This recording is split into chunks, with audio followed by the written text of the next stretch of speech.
Salut à tous, bienvenue dans les paris du CD5 by Winamax. On est ensemble, on est là pour essayer de se faire un petit peu d'argent pour ce samedi. Un samedi de foot complet, intéressant, parce qu'il y a pas mal de matchs.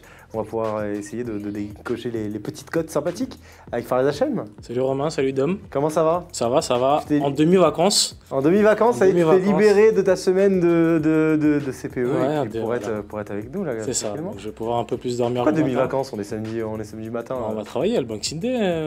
Ah oui, en vacances avec le vrai travail, et puis avec le Club des 5, on est quand même là. On est quand même là. Je vous donnerai un petit peu le programme du Club des 5 pendant les vacances. Dominique Baïf. Salut Romain, salut Fares. Comment ça va? Bah écoute, ça va très bien. Impeccable. Ouais. Tu as prouvé ta valeur dans ces paris du CD5 pour l'instant. C'est ce qu'on m'a dit. Donc on espère pour toi que tu auras la même réussite, mais c'est vrai que ça avait été plutôt brillant. La chance du premier, on va dire, mais j'espère qu'on va rester aussi bon. Ouais. Je suis pas convaincu à 100%, mais on va croiser les doigts. Bonjour à vous les socios qui êtes là sur le chat, il est midi, on va pouvoir voir à peu près tous les matchs qu'il y a dans la journée. On vous le rappelle, jouer comporte des risques. N'hésitez pas à faire en sorte que le pari soit un amusement et seulement une distraction, pas une dépendance. Si vous n'avez pas de compte Winamax, vous pouvez vous en créer un. Pour cela, il n'y a rien de plus simple. Vous allez sur le site de Winamax et au moment de votre premier dépôt, vous pouvez rentrer le code promo CD5 et ça vous permettra d'avoir 10 € de free bet en plus du premier pari qui est remboursé jusqu'à 100 €. Ça, c'est le petit partenariat qu'on a avec Winamax. Grâce à Winamax et grâce au Club des 5, vous pouvez avoir de l'argent en plus. Puis vous pourrez peut-être dépenser ces 10 € dans des paris que vous proposeront Fares et Dominique. Allez, on va commencer tout de suite cette émission par les paris les plus sûrs. Ça va être les paris safe. Les paris safe, plat du pied, sécurité, c'est le pari dont on est à peu près certain. On va commencer par le tien, Dominique. Tu nous as pris un match en France, tu nous as pris un match en Espagne et ça fait une cote entre 2 et 2,20. Alors le match en France, c'est la victoire de Marseille contre Nîmes et la victoire de Séville à Majorque.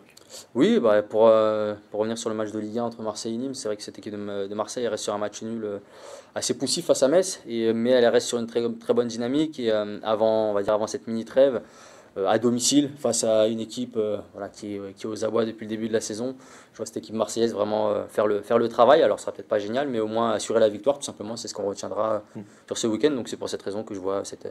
Et tu vois Séville s'imposer aussi du côté de Majorque, donc c'est à l'extérieur pour la dernière journée de Ligue 1. Oui, là aussi. Pour Séville, c'est vrai qu'ils sont dans une passe un peu plus difficile. Ils alternent le bon et le moins bon, mais je pense aussi que. Face à cette équipe de Majorque en déplacement qui est en grande galère cette saison aussi, qui n'a remporté que 4 matchs depuis le début de la saison. Je pense que cette équipe de Séville, qui a notamment Retafe qui revient assez proche au classement, dans l'obligation d'aller chercher une victoire. Et je pense que le scénario est idéal pour eux pour pouvoir se relancer et repartir sur de bonnes bases en allant s'imposer sur cette rencontre. Surtout que Séville, sur ses 4 derniers déplacements, est encore invaincu. Ouais. Donc Séville qui gagne à Majorque, Marseille qui gagne contre Nîmes. C'est vrai que pour Majorque, c'est souvent le cas avec les promus, l'enchaînement de tous les matchs avant la trêve de 15 jours, c'est un peu compliqué et ça peut être la bonne opportunité pour Séville. Ouais, ça va prendre. Séville, il faut qu'ils réagissent, il faut qu'ils finissent bien l'année et conforter leur top 4 en Liga pour bien commencer 2020. Donc je pense que c'est plutôt logique comme pari. Le ticket safe de Dom, le voilà, donc avec 2,20 de cote. Là on voit celui de Fares. Celui de Fares, le voilà. C'est le spoil. On peut faire la transition, il n'y a pas de souci. On va le revoir, celui de Fares. Fares, tu as pris 3 matchs, tu nous as pris 3 petits matchs. Tu nous as mis Monaco ou nul contre le LOSC, donc à Monaco. La victoire de Leipzig à domicile contre Augsbourg et celle de l'Inter contre le Genoa de Thiago Motta. Explique-nous tout. C'est ça. Alors déjà pour Leipzig et l'Inter, c'est un peu la même logique. C'est le dernier match avant la trêve. C'est l'occasion d'être champion d'automne pour Leipzig et pour l'Inter. C'est pas négligeable pour des clubs qui n'ont pas forcément l'habitude de le faire. Donc je pense que psychologiquement, ça peut être important de finir la phase aller premier pour les deux. Surtout que les poursuivants derrière, la Juventus, le Bayern, Gladbach, pour Leipzig et pour l'Inter sont un peu revenus. Donc ça va leur tenir à cœur pour moi de gagner le dernier match pour les deux à domicile en championnat. En plus contre Augsbourg et le Genoa, c'est pas non plus des gros mastodontes. Et puis Monaco au nul parce que Ils viennent de se prendre 3-0 en Coupe de la Ligue par Lille. J'espère et je pense qu'il y a C'est la grande revanche. Ouais, c'est ça. Je pense qu'il y a... Les Lillois, ils sont restés à Monaco pendant 3 jours. Donc peut-être que... Ils ont fait un peu de casino, un peu de restaurant. Ils vont être pas vraiment concentrés. Voilà. Je pense qu'ils seront déjà sur les fêtes de fin d'année à Monaco, dans la principauté. Et je vois Monaco réagir à domicile. Voilà. Lille n'est pas très bon à l'extérieur. Ils ont gagné 3-0 à Louis II. Je ne suis pas sûr qu'ils vont le faire 2 fois de suite. C'était des équipes qui étaient remaniées, notamment du côté de Monaco. Un peu moins du côté de Lille, qui avait emmené ses titulaires pour le match en Coupe de la Ligue. Tu trouves intéressant aussi les paris de Fares, que ce soit le Monaco ou nul, et après les 2 victoires des 2 peut-être futurs champions d'automne que sont l'Inter et Leipzig? Oui, bien sûr, surtout du côté de Monaco où on en parle énormément, mais tu as un Leonardo Jardim qui est toujours aussi menacé, donc je pense que remporter ce match-là pourrait lui faire du bien et donner encore un peu plus de temps. Et derrière, tu as une équipe de l'Inter Milan qui est impressionnante depuis le début de la saison, tout comme Leipzig. Ce sont 2 équipes qui ont la possibilité de terminer cette année 2019 à la première place et dans une situation confortable. Donc je pense qu'à domicile, ils ne vont pas laisser passer l'opportunité. On va le revoir une deuxième fois et une dernière fois, ce ticket de Fares. Ton safe à 2,16, vous pouvez un peu plus que doubler si vous le jouez. Monaco ou nul, c'est à 1,30. Leipzig qui gagne à domicile, c'est à 1,25. Et l'Inter contre le Genoa, c'est à 1,33. Voilà pour les paris safe. On va prendre un petit peu plus de risques maintenant, mais un petit peu plus de plaisir aussi. On passe tout de suite au paris fun. Les paris fun, qu'est-ce qu'un pari fun? On va le rappeler, ce n'est pas un pari dont on mettrait des millions et des millions, mais c'est une intuition, quelque chose qu'on sent, qui peut être assez intéressant à jouer. On va commencer par ton fun, Fares. Il y a un choc en Première Ligue, celui entre Manchester City et Leicester. Et tu vois Leicester arracher le nul au Citizen Stadium, à l'Etihad Stadium maintenant. À l'Etihad Stadium, le nul de Leicester contre Manchester City, il est à 5,50. Il est à 5,50, donc c'est quand même costaud pour le 2e de Première Ligue. Alors il joue Manchester City à domicile, certes, mais City, c'est pas le plus grand City, le plus impressionnant et surtout le plus serein qu'on ait vu ces dernières années. Donc c'est peut-être le meilleur moment pour les accrocher à domicile. Et puis on fait souvent l'analogie avec Leicester champion en 2016. En 2016. Et c'était ils ont embêté City cette année-là, donc je me suis dit allez, cette année pourquoi pas aussi, ça peut faire le rapprochement encore avec l'année du titre. C'est vrai que ça se tente à 5,50 le nul, il est assez intéressant. Alors je connais un chroniqueur, notamment un certain Walid A, qui n'aime pas miser sur des nuls, mais celui-là il est peut-être tentant. On parlera des buteurs par la suite. Ouais. Toi tu mets un buteur de Leicester notamment, mais c'est vrai qu'il est tentant ce nul à 5,50. Oui, il est tentant, et moi c'est vrai que c'est une rencontre sur laquelle j'avais hésité. Je voulais peut-être mettre Leicester vainqueur là-bas, parce qu'on sait que City cette année face aux gros, ils ont eu énormément de difficultés. Cette équipe de Leicester développe un très bon football, on en a parlé énormément lors des émissions ici, et c'est vraiment peut-être le match idéal pour eux pour pouvoir marquer aussi les esprits et écarter encore un peu plus City de cette course à 2e, 3e place, parce qu'on sait que pour le titre c'est un peu compliqué.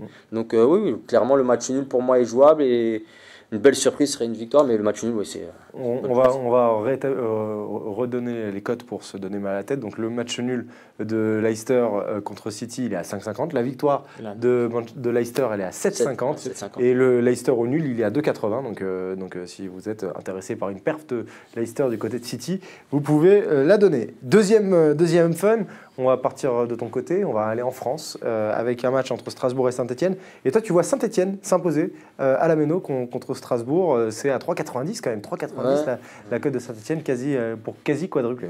Oui, alors c'est fun, oui, on va dire que c'est le mot, mais je ne suis pas sûr que le match soit très fun à regarder. Je veux bien le concéder. Maintenant, c'est vrai que Strasbourg est sur une bonne dynamique. Je crois qu'ils sont sur 3 victoires consécutives, toutes compétitions confondues. Maintenant, ils ont joué en semaine et je ne pense pas qu'ils aient l'effectif pour jouer. Ils l'avaient montré notamment en début d'année avec l'Europa League. Avec l'Europa League, et je ne pense pas que l'effectif soit calibré aujourd'hui pour enchaîner les matchs tous les 3 jours. Même si Saint-Etienne aussi alterne le bon et le moins bon et un peu irrégulier ces dernières rencontres, je pense que cette équipe a quand même les moyens et notamment doit réagir après la gifle reçue face au Paris Saint-Germain en championnat à domicile. Donc là, ils ont l'opportunité à l'extérieur de se remettre les idées à l'endroit juste avant la trêve. Et je pense que sur cette pelouse de Strasbourg, il y a une vraie possibilité pour les Stéphanois. Ils ont perdu en plus en Coupe de la Ligue, je crois. Strasbourg a gagné. Non, ils ont gagné. Non, Saint-Etienne. Saint-Etienne, ouais, perdu. Non, Saint-Etienne n'a pas perdu puisque Saint-Etienne jouera le PSG en Oui, si, ils ont gagné Ah, contre Si. Nantes, il me semble. Oui, ils ont gagné contre Nantes. possible. Exactement. Je Je vais sais regarder, qu'ils avaient attends, joué à je vais te dire exactement. Saint-Etienne, ils ont gagné à Nîmes de 1. C'était Nîmes. Ah, bon, Nîmes. voilà. Et Strasbourg a gagné contre Nantes, à Nantes là-bas. Ok, Voilà. bon, voilà. Donc, dans cet emmerdico entre Strasbourg et Saint-Etienne, tu vois Saint-Etienne gagner. Oui, c'est possible, c'est les matchs ouverts, hein, ça c'est Ouvert dans le score, hein, pas dans le jeu, pas dans le sûr. résultat. Dans le jeu, Ouvert pas dans le sûr. résultat. Dans le jeu, c'est pas ça. Ouais, tout est jouable. Donc effectivement, à 3,90, Saint-Etienne, ils peuvent, avant la trêve, essayer de prendre 3 points et de se rapprocher du bon wagon du haut du classement. Donc ça se tente. 3,90, ça se tente. On vous rappelle la journée de Ligue 1 avec les 10 matchs à 20h45, les 10 matchs de cette 19e journée, petit multiplex des familles qui fait plaisir à tout le monde. On va passer au buteur maintenant, au buteur possible pour cette journée. On va aller du côté de Monaco, avec toi Dominique. On a émis Monaco nul avec Farez. Toi tu vois Wissam Ben Yedder marqué face à Lille. C'est une petite base, Wissam Ben Yedder, et c'est une base à 2,30. Donc c'est plutôt pas mal. C'est que c'est une valeur sûre du côté de Monaco, c'est le meilleur buteur et comme on l'a dit, c'est une équipe qui est obligée de réagir et de rebondir face à Lille et elle va passer notamment par son cadre offensif pour aller chercher cette victoire ou ce match nul. Donc je pense que Ben Yedder aujourd'hui a toutes les qualités et on connaît le style du joueur et je pense que c'est un match pour lui où il pourra inscrire voire même un doublé. Bon là je m'enflamme un petit peu mais voilà, c'est le Je regarde la cote du doublé de regarde Ben le doublé, ça peut être pas mal. C'est vrai qu'il tire les pénaltys. Alors on a parlé en début d'année, on parlait énormément de la dépendance Ben Yedder-Slimani. Slimani est de retour, du coup la doublette peut de nouveau remarcher. Ben Yedder, tu le vois toi aussi? Ouais, totalement. J'ai hésité en plus à le mettre de 30 à domicile. C'est super intéressant. En plus, je crois qu'il s'est reposé. Il n'a pas joué. Il n'a pas joué contre Lille. C'était Jean-Kévin Augustin. Donc non, il est fort probable qu'il ait en tout cas les opportunités de marquer. Après, c'est entre ses pieds. Je vous donne les cotes. Ben Yedder ou Slimani, c'est à 1,55. Ouais, c'est pas mal. C'est à 1,55. Ben Yedder tout court, donc c'est à 2,30. Slimani tout court, c'est à 2,70. Et le doublé de Wissam Ben Yedder, il est à 7,75. 7,75. Sur les joueurs. Sur les très joueurs. De Wissam Ben Yedder. On va rester en France. Plus de Jeffrey Nadalid, plus de Memphis Depay, mais misez, ça c'est Farid Hachem qui vous le dit, misez sur le but de Bertrand Traoré. Ouais, Bertrand Traoré, qui vient de mettre un doublé. Vous n'y attendez pas, hein? Ah oui, costaud là. 3,75. À part s'il lui préfère Maxwell Cornet, mais vu le doublé qu'il a mis en Coupe de la Ligue, je pense qu'il mériterait quand même d'être titulaire. Donc je vois bien Bertrand Traoré être l'une des armes offensives de Lyon. Il y a Dembélé, mais Lyon qui joue à Reims. Hein. Voilà. Lyon, il y a Dembélé, mais Dembélé a une cote un peu moins basse. Je voulais qu'on s'amuse un peu, je voulais donner un peu de plaisir. Donc Bertrand Traoré, en plus c'est un joueur que j'apprécie bien. Il est souvent décrié, mais moi je l'ai. On va rétablir la vérité. Il est souvent dans tes équipes en petit gazon. C'est ça. Et il m'a rarement déçu pour le coup, parce que même s'il marque pas, il avait toujours une petite bonne note par ses dribbles, etc. Donc je sais que les supporters lyonnais aiment bien le titiller, aiment bien le critiquer un petit peu, mais moi je l'aime bien, Bertrand Traoré. Donc j'aimerais bien qu'il marque et qu'il réussisse cette fin de saison à Lyon, où il va avoir peut-être un peu plus de temps de jeu. Bertrand Traoré, donc ce n'est pas le meilleur buteur, n'est pas le buteur lyonnais le moins bien coté. C'est bien sûr Moussa Dembélé qui est à 2,15. On nous propose encore Memphis Depay à 3,15. Ouais. Allez-y. Je suis pas certain qu'il joue ce match-là. Bertrand Traoré à 3,75 donc dans ce match à Reims. On va continuer les buteurs. On reste avec toi Farez. On va en faire deux. Ça va être les deux derniers sur ce Manchester City Leicester. On va commencer par le plus fou et puis après peut-être la base un peu plus safe. James Maddison. Ouais. James Maddison qui marque à l'Etihad Stadium. C'est coté à 5,75. 5,75, c'est beau. C'est le numéro 10 de l'équipe. C'est un joueur qui est super influent dans le jeu de Leicester, qui frappe de loin, qui est bon. Il a marqué contre Everton en Coupe de la Ligue juste dans la semaine. Il a marqué contre Watford un peu plus tôt il y a quelques semaines. Donc il a les opportunités. C'est quelqu'un qui peut marquer. Il peut avoir les opportunités de tirer de loin face à City. Donc à 5,75 pour un numéro 10. Voilà, c'est parce qu'il joue à l'extérieur et parce que c'est contre City. Mais City en ce moment au niveau défensif, c'est pas non plus la sérénité maximale. Donc ça se prend. 5,75 pour James Maddison. Si vous voulez aller même dans le sens de Farez, James Maddison qui marque et Leicester qui gagne. C'est coté à 18. Oui, c'est coté à 18. C'est costaud. Toi, tu voudrais qu'il fasse match nul. Alors, je ne sais pas si c'est proposé. Je crois pas. C'est proposé via le My Match. Via un My Match sur Winamax, vous pouvez créer votre scénario du match et donc vous mettez toutes les composantes que vous désirez pour essayer de voir qui peut gagner. Donc je vous mets le match nul de Leicester avec un but de Maddison, c'est coté à 22. Donc vous pouvez essayer. Mais sans tenter le diable. Voilà, James Maddison pour Fares. Toi, tu es allé dans un truc un peu plus sûr et c'est le dernier buteur de cette journée. Jamie Vardy, il est coté à 2,75 à l'extérieur. C'est quand même Jamie Vardy et donc ça peut un bon résultat de Leicester peut passer par un but de Jamie Vardy. Ouais, surtout quand on voit l'importance qu'il a de nouveau dans cette formation de Leicester qui fonctionne très bien cette saison et c'est le meilleur buteur de Première Ligue et c'est un joueur qui montre une nouvelle fois qu'il a le talent pour être ce leader offensif de cette formation. Et il aura, je pense, les espaces aussi face à la défense de City qu'on a vu, et comme l'a dit Fares, moins bonne cette saison. Donc voilà, il reste sur 4 buts, il me semble, sur les 3 ou 4 derniers matchs de championnat. Donc il est vraiment en pleine bourre. Et avant le Boxing Day, là pour lui, je pense que c'est aussi l'occasion de marquer les esprits face à City et de faire des jeux cette formation-là. Un calendrier qui est dur pour Leicester, hein. Manchester City, ensuite il y aura Liverpool. Peut-être que ça passera par une même performance face à City avec un but de Vardy ou un but de Maddison. Voilà pour les paris du jour. On a été complet. On a parlé d'Espagne avec Mallorca-Séville. C'est le match qui va commencer dans pas longtemps. Ça commence à 13h, hein, Mallorca-Séville. On a parlé de Ligue 1. Les 10 matchs, ils sont à 20h45 ce soir. On a parlé de Serie A notamment on a fait la Bundesliga. On a fait la Bundesliga oui, Leipzig, j'avais oublié. On a fait de la Serie A avec l'Inter. Donc voilà, il y a de quoi faire. Prenez, piochez. Et n'hésitez pas à nous donner vos meilleurs paris. Vous aussi, sur le chat, dans les commentaires, en plus du petit pouce bleu, vous pouvez nous mettre vos meilleurs paris pour la journée. Vous nous dire aussi ce que vous pensez des paris, des paris de Fares et de Dominique. Et puis voilà, il y a de quoi faire. Il y a des biscuits. Je vais vous rappeler les socios avant de se quitter que jouer comporte des risques et qu'il faut bien sûr faire ça avec modération. Si jamais vous avez quelconque addiction et que ça sort de l'amusement, n'hésitez pas à vous faire aider. Il n'y a aucune honte à ça. Vous appelez le numéro qui a juste en dessous. L'appel est non surtaxé et ils vous prennent en charge.